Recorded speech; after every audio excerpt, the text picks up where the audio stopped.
राधे राधे दोस्तों, हमारी आज की कहानी है बेटा माँ को छोड़ गया एयरपोर्ट पे। एक गांव में एक परिवार रहता था। उसके एक पुत्र था। पिता गुजर चुका था। परिवार में केवल एक बूढ़ी माँ और उसका पुत्र ही था। पुत्र पढ़ लिख कर विदेश में नौकरी करने चला गया। 3 साल हो चुके थे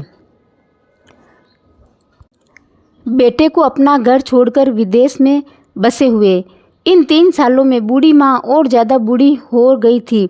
75 वर्ष की उम्र में कमलेश देवी की याददाश्त काफ़ी कमज़ोर हो गई थी।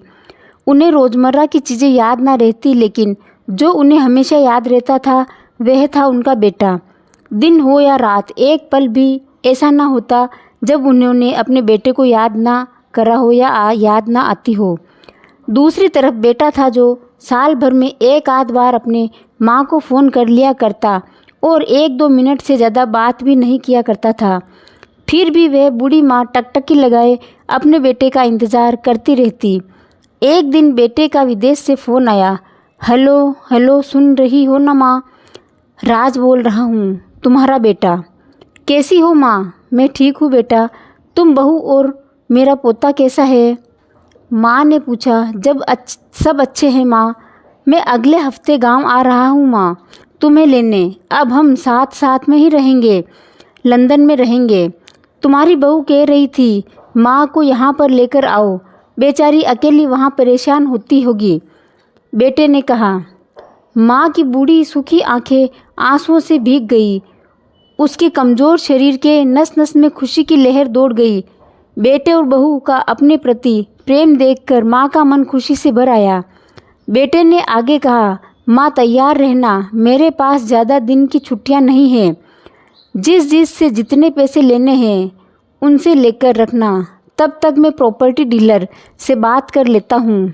घर के लिए? माँ ने पूछा। हाँ माँ, गांव का घर हमें बेच देना पड़ेगा।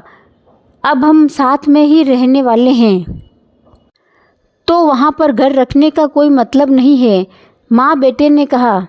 बुढ़ापे की वजह से ठीक से चलने में अक्षम माँ ने पूरे मोहल्ले में घूम घूम कर अपनी इस खुशखबरी को सबको सुनाया। सभी को खुशी हुई। सबको लगा माँ जी के आखिरी दिन अपने परिवार के साथ खुशी से बीत जाएंगे। घर वापस आकर माँ ने अपने घर के कोने कोने को ऐसे देखा जैसे वह अपने दूसरे बेटे को देख रही हो। देखे भी क्यों ना, उस घर को अपने बेटे से कम थोड़ी ही समझा था। अपने पति के साथ 40 साल यहीं तो बिताए थे, लेकिन अब मजबूरी थी। बुढ़ापे के आखिरी पल बेटे और बहू के साथ बिताना चाहती थी। दिल पर पत्थर रखकर घर बेचने के लिए माँ तैयार हो गई। आनन फानन में बेटे ने घर को आधे दामों पर बेच दिया। माँ ने ज़्यादा नहीं, लेकिन जिन चीज़ों से दिल लगा था उन चीज़ों को समेटा और बेटे के साथ टैक्सी में बैठकर एयरपोर्ट के लिए चली गई। एयरपोर्ट पर आकर बेटे ने माँ से कहा, माँ तुम यहाँ बेंच पर बैठो, मैं सामान और बोर्डिंग पास की जांच करा कर आता हूँ। वहाँ वक्त लगता है और खड़ा रहना पड़ता है, तुम्हें तकलीफ़ होगी, तुम यहीं आराम करो। मैं यूँ गया और यूँ आया। माँ बेंच पर बैठ गई और बेटा अंदर चला गया। काफ़ी समय हो गया, बेटा वापस नहीं लौटा। माँ सोचने लगी ज़्यादा भीड़ होगी इसलिए देर लग रही होगी। अंधेरा होने को आया। अब तो लोगों की चहलकदमी भी कम हो चली थी। अब माँ को चिंता होने लगी। एक कर्मचारी ने आकर पूछा, किससे मिलना है माँ जी आपको? यहाँ पर क्यों बैठी हो? डरती हुई आवाज़ में कमलेश देवी बोली, मेरा बेटा अंदर सामान की जांच कराने गया है, लंदन जा रहे हैं हम। क्या नाम है माँ जी आपके बेटे का? कर्मचारी ने पूछा। राज नाम है मेरे बेटे का, कमलेश देवी ने बताया। कर्मचारी अंदर गया और थोड़ी देर बाद बाहर लौटा। उसने कमलेश देवी से कहा, माँ जी लंदन जाने वाली फ़्लाइट तो दोपहर में ही जा चुकी है और आपका बेटा भी उस फ्लाइट में बैठकर लंदन जा चुका है। अब आपके यहाँ बैठने का कोई मतलब नहीं है, आप भी अपने घर चली जाइए। क्या मेरा बेटा जा चुका है और मैं घर जाऊँ?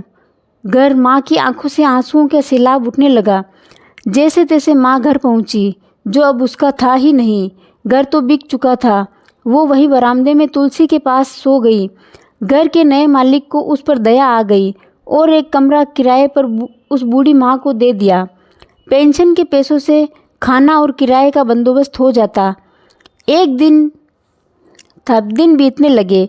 कुछ दिनों बाद घर के नए मालिक ने कमलेश देवी से कहा, माँ जी, आप अपने रिश्तेदारों के यहाँ पर जाकर क्यों नहीं रहती? इस उम्र में आपके लिए वही अच्छा होगा। अच्छा तो होगा, लेकिन अगर मेरा बेटा वापस आया तो उसका ख्याल कौन रखेगा? मेरा बेटा बहुत भोला है, उसे अपना ख्याल रखना बिल्कुल नहीं आता। मैं कहीं नहीं जाऊंगी, क्या पता कब उसे मेरी ज़रूरत पड़ जाए, माँ ने कहा। तो दोस्तों, आपको ये कहानी कैसी लगी कमेंट बॉक्स में बताएं और इस चैनल को लाइक, शेयर और सब्सक्राइब ज़रूर करें। धन्यवाद।